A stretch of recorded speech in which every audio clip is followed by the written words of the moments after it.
Good day everyone, welcome to my channel. So in this tutorial video guys, we will create a program that take a temperature value and Fahrenheit and then it will convert into Celsius equivalent using a function in Python programming language. Before we start, I would like to say thank you so much to all my visitors, subscribers and viewers to my channel. Thank you for watching my videos, supporting by sharing, and most importantly by subscribing.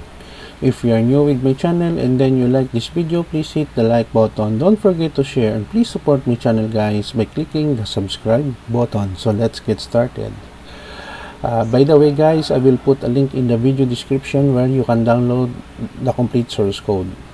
So basically, Python is one of the most very popular programming language nowadays. It is used in a wide variety of applications, namely web, data science, artificial intelligence, and then recently we have also mobile application.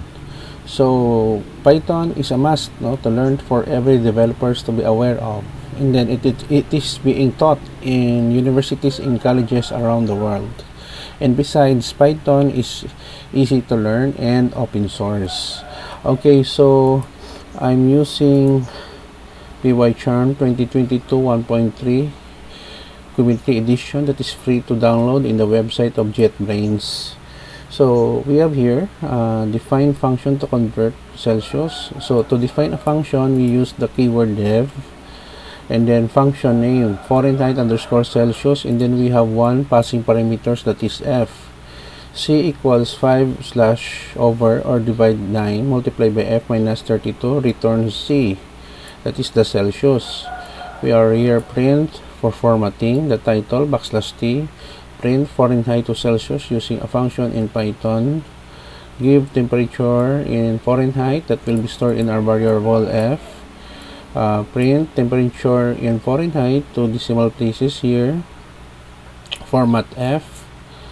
Print, and then we display the value of Celsius, calling the function Fahrenheit underscore Celsius, and we have passing parameters of f print, and then end of program.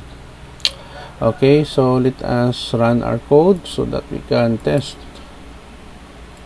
Okay, it is running already. Fahrenheit to Celsius using a function in Python. Let's say we have 100 Fahrenheit. So temperature in Fahrenheit is 100. Temperature in Celsius is 37.78 degrees Celsius. And a program. Another example, let us play again. Let's say we have 250 degrees Fahrenheit. Temperature in Fahrenheit is 250 degrees Fahrenheit. The temperature will be in Celsius that will be 121.11 degrees Celsius. And a program.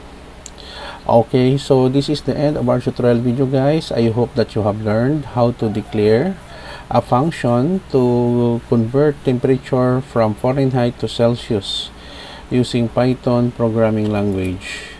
Thank you so much guys for watching. Don't forget to like, share, and please support my channel guys if you are new by clicking the subscribe button. See you in the next video tutorial guys. This is your friend Jake saying bye bye for now.